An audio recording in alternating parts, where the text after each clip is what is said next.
Hi, welcome to our new video. This time we're going to do parasites.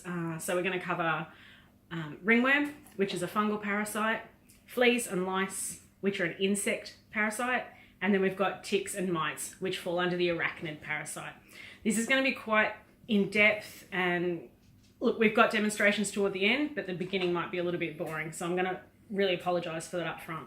We're going to do it in the order of least common to most common conditions that we suffer with our rats. Excuse my paperwork, but there's a lot of information, and I've got some pictures as well. So we're going to start with ringworm. So ringworm is highly contagious for both rats and humans. It's a fungus, not a worm. So it can be transmitted in quite a few ways, from direct contact from rats to rat, from human to rat, dog or cat to rat, but then they can also transfer it back to us. Okay, so you've really got to take control of it as soon as it's seen. I recommend taking them to a vet because the dose rates are going to be very different for a rat compared to your cat or your dog. Okay, when you see ringworm on an animal, you're looking at lesions, red irritated areas, thickened skin. It's very itchy, but the dead giveaway is the circular spots, and that happens on all animals, including humans. Okay, it can be transferred in bedding as well. Being a spore from fungus, it can be in the bedding, be transferred from place to place. It can be on your clothes. If you go and visit somebody that's got ringworm with their animals or themselves, make sure you clean yourself when you get home, wash hands, change clothes, because you don't want to infect anyone in your house or your pet rats. Okay, if you have got a rat with it, you need to isolate the rat immediately. Take them out of the main home, put them into an isolation cage, and this is like a quarantine cage, out of the area. It might have to be in a laundry or a closed bedroom because it is a fungus. Okay, seek vet advice immediately. But before that, strip your cage. Make sure that you clear everything out of your cage. If you can't wash it, either freeze it or throw it away. Okay, wash your cages out with a bleach water solution or F10SC, which is a veterinary grade disinfectant, which I'll go through further down the track when we start looking at precautions.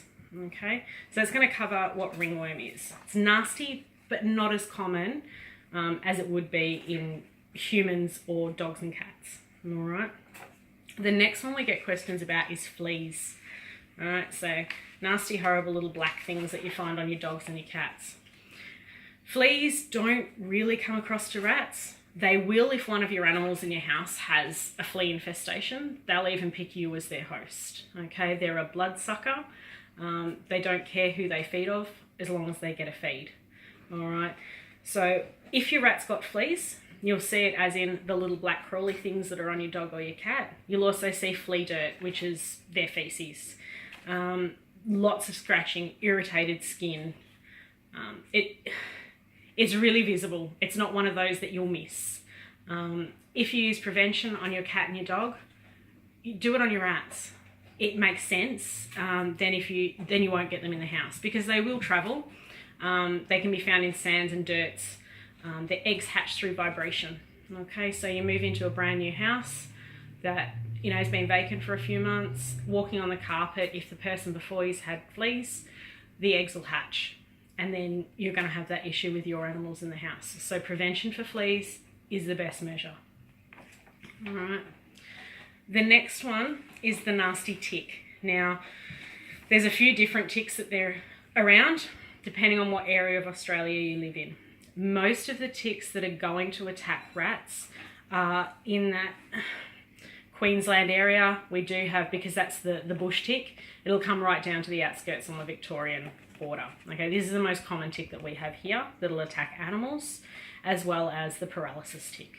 Okay, ticks on rats will happen with direct contact or if you keep your rats outside. So those hot days, you pop your rat outside, there is a chance that they could get a tick on them. If they do, you need to remove the tick. If one of your other pets gets a tick, make sure you check all your rats as well. They'll hide behind the ears, on the legs, on the sides.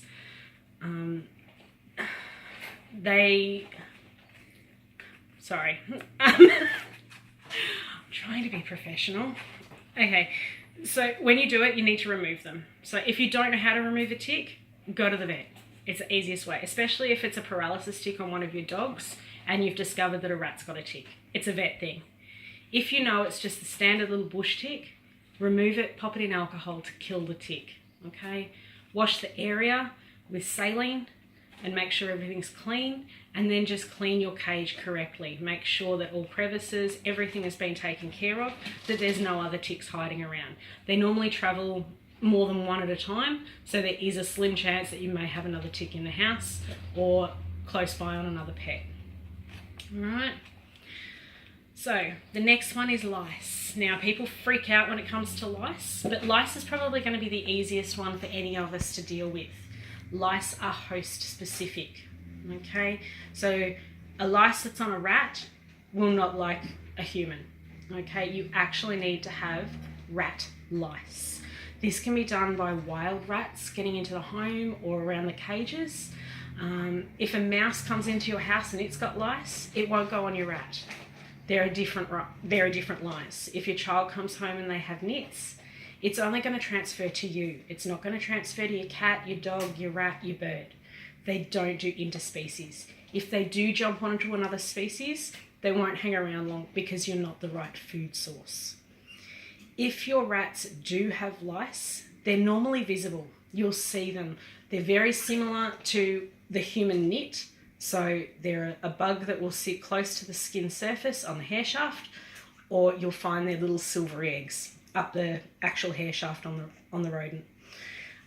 It causes itching, thinning of hair or bald patches. To treat for lice is very similar to treating for your mites. So I'll cover the full treatment at the end, okay? Mites is going to be our biggest one that we all suffer from. There's 3 different types of mites that can affect our rats, and one of them has serious consequences for us as well. So these are the little mites that we find. Not all of these are visible. You can't see a lot of the mites by eye. They actually need to be skin scraped and put under a microscope to determine exactly which type of mite it is. But by knowing the symptoms, you can kind of reduce the effects, and knowing how to put your precautions in place, you can lessen the chance of spreading through your whole mischief. Okay, so the first type of mite that most of us will have is fur mites. So that's the one where your rats are itching, chewing, they've got little scratch marks, normally kind of between their shoulder blades, around their neck, under their jaw. The mites are extremely itchy. A lot of the time though, those scabs and things are actually caused by the rat's claws, but they're also making a secondary infection point. So getting rid of them is a must. All rats have mites 24/7. It's a normal thing for rats. Humans have mites. It's a normal thing for us.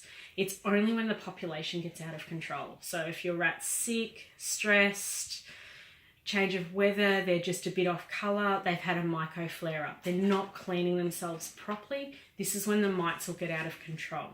Okay, so make sure as soon as you see itching and little thin patches or scabs appearing, you treat it.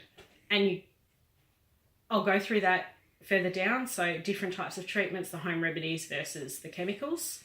Okay, so the next type of mite, which I don't have a picture of, is a burrowing mite. Okay, these attack ears, tails, noses. They'll go into the extremities of the rat. Okay, again, they're only transmitted by rat-to-rat contact. Okay, unlike the hair mice or the fur mites, they will jump between rats, cats, dogs. They've not been known to infect humans. That's probably the only bonus with those. And then we've got the horrible ones, which are the blood-sucking mites. These are the ones that can cause massive problems for your rats and for us. Okay, one of the blood-sucking mites is closely related to the tick, so it can actually transmit blood-borne parasite into the rat, which can then infect you. Okay, so it can make you extremely sick as well as them. Now these mites aren't as easy to kill and aren't as easy to find. They will feed on your rat, they'll drop off, and they'll hide. So they'll hide in litter, they'll hide in crevices, you know, in your toys, things like that. So when you do find that you have got mites, you need to clean and strip everything.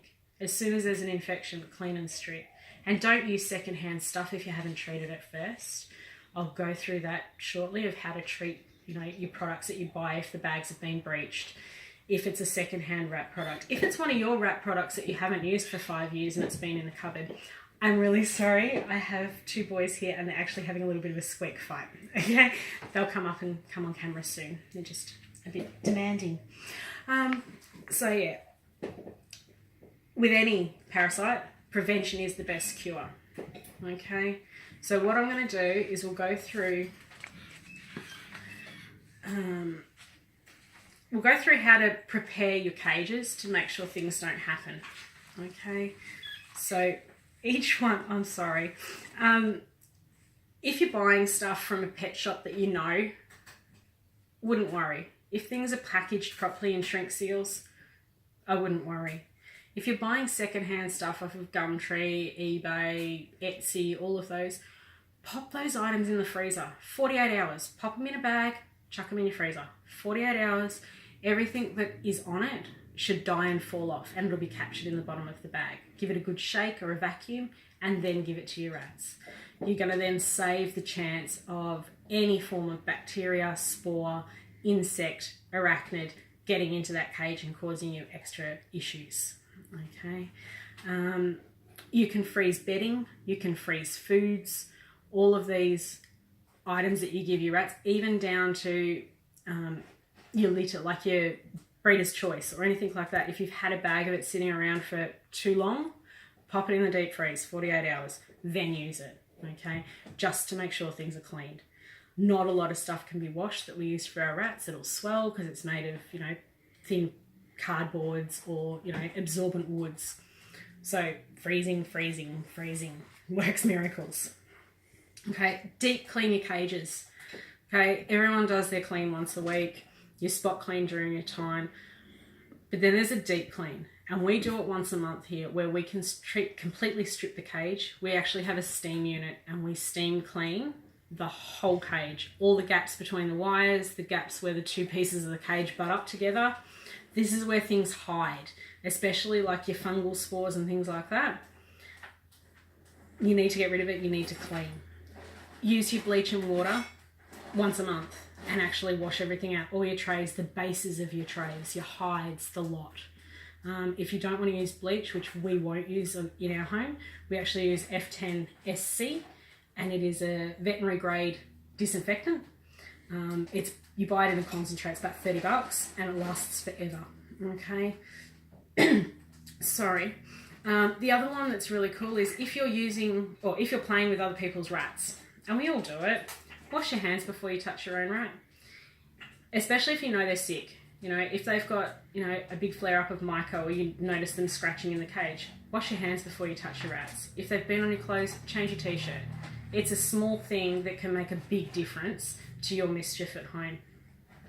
Okay, so what I'm going to do is I'm going to go through how to treat rats the homemade way for lice and mites.